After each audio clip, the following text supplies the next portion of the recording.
What's the biggest difference between the NBA and League of Legends? Well, right now, the NBA is sweating the cancellation of a season, while the League Championship Series can continue online if it needs to. In fact, online gaming is thriving like never before. With movie theaters closed and musical artists and celebrities singing at us from their homes, video games are probably benefiting the most from millions of people being forced to stay inside with little to do. From playing on consoles to matching shapes and numbers on phones, there are more games than ever being played inside homes all across the world. In fact, if the memes are to be believed, gamers were waiting for this very moment. But is playing all these video games a good or a bad thing? To answer that question, we have to understand why we play games and how they affect us.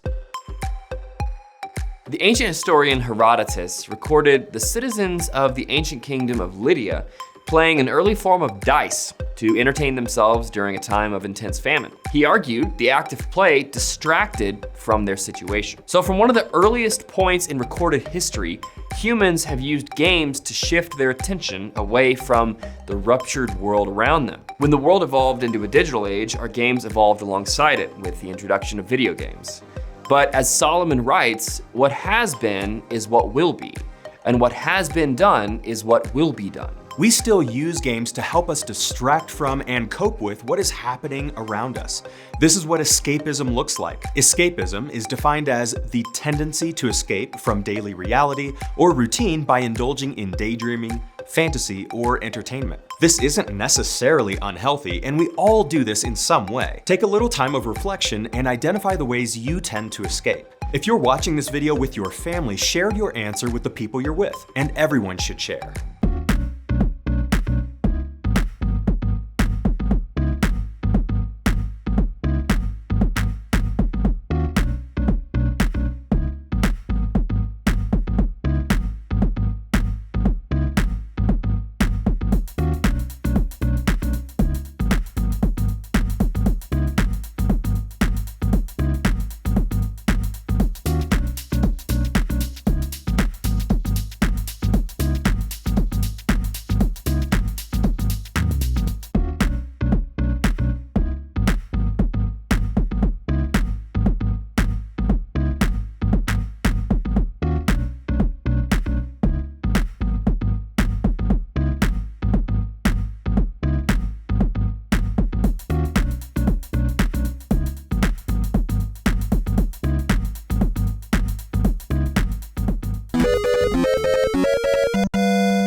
Video games are powerful tools for escapism. Games often give us small, attainable challenges, and by extension, they also provide us a semblance of the feeling of control in a situation that may look chaotic. Games are almost the opposite of chaos. They're consistent. They have predictable systems and dependable rules. If you look at a game like Animal Crossing, on the surface, it seems like the main point of the game is to do chores, and chores that aren't even particularly exciting. Pulling weeds, reorganizing furniture, picking fruit, catching bugs. But something about being able to separate ourselves from a situation that feels dire and enter into a space where what we do feels valuable and pertinent can provide tangible relief from despair. As Jane McGonigal puts it, a game is an opportunity to focus our energy with relentless optimism at something we're good at or getting better at and enjoy. We are intensely engaged, and this puts us in precisely the right frame of mind and physical condition to generate all kinds of positive emotions and experiences. But we have to be careful with escapism, because if we do it too much, it can have the opposite of the intended effect. In college, I was really only a casual gamer, but I remember that games were starting to change the way I was thinking about my life.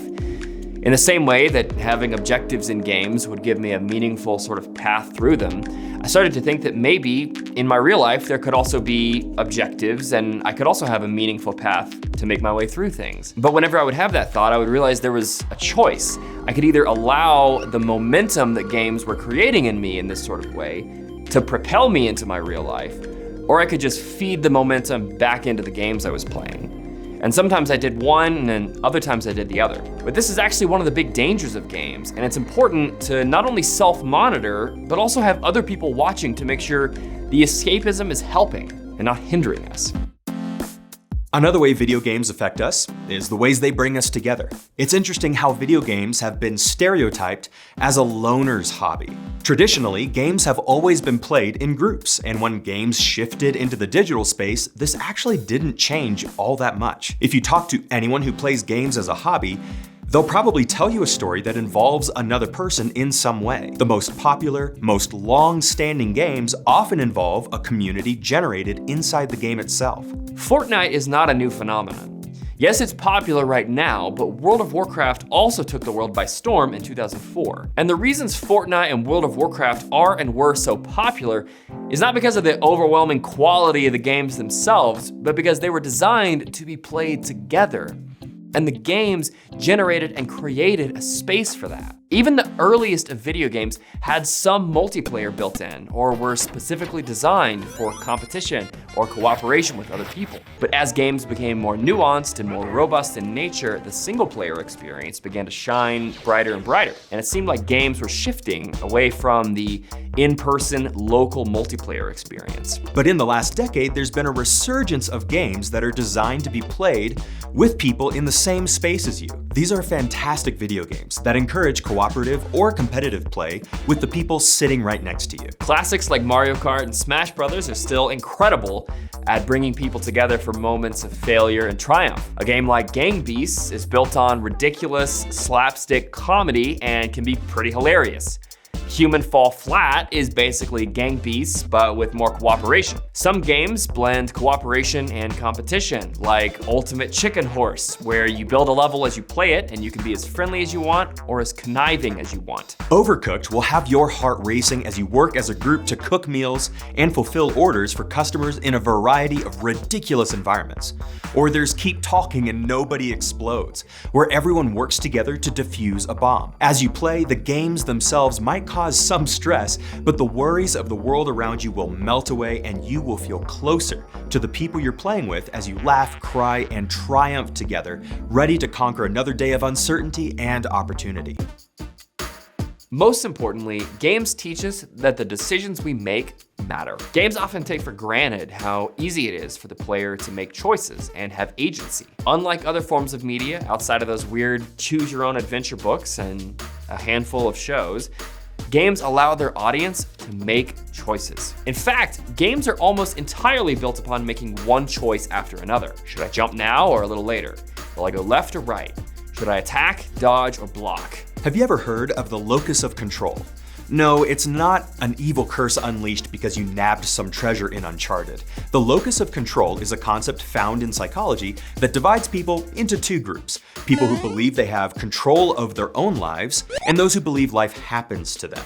People can develop an internal locus or an external locus. What psychologists find is that people who have developed an internal locus have more grit, they're more optimistic, and they tend to bounce back from defeat with a renewed sense of purpose. Carol Dweck describes this sort of person as someone with a mindset that favors growth. This growth mindset is based on the belief that your basic qualities are things you can cultivate with your efforts, your strategies, and help from others. People with an external locus often see themselves as a victim of their circumstances and their lot in life, refusing to believe anything they do would change their situation. Of course, right now, with the pandemic, it seems like a lot of decisions really are being made for us, whether we like it or not. But even if we're stuck at home, there are still aspects of our lives where we can and should take ownership. This might look like doing chores, schoolwork, or being kind to our families in a tense situation. Games, in not such a small way, can teach us that we have more control than we originally thought. In his fantastic piece about learning about games alongside his sons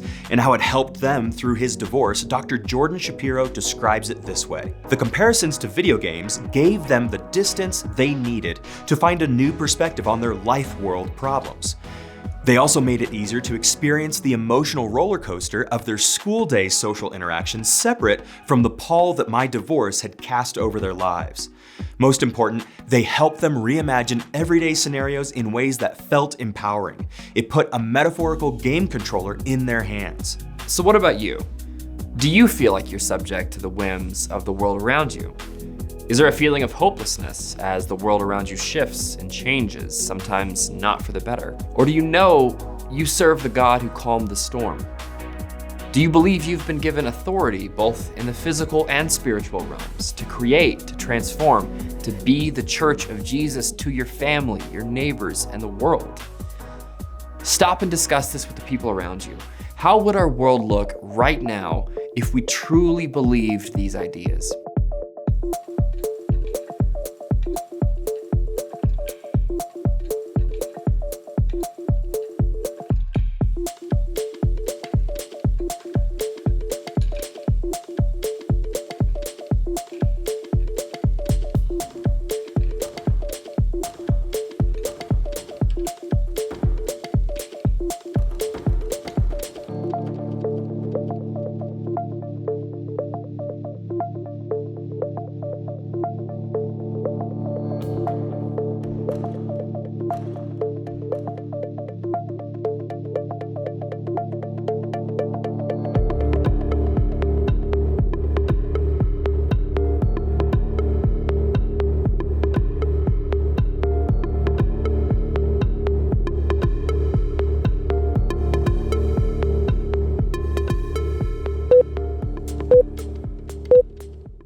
If you've enjoyed this video, we encourage you to keep the conversation alive.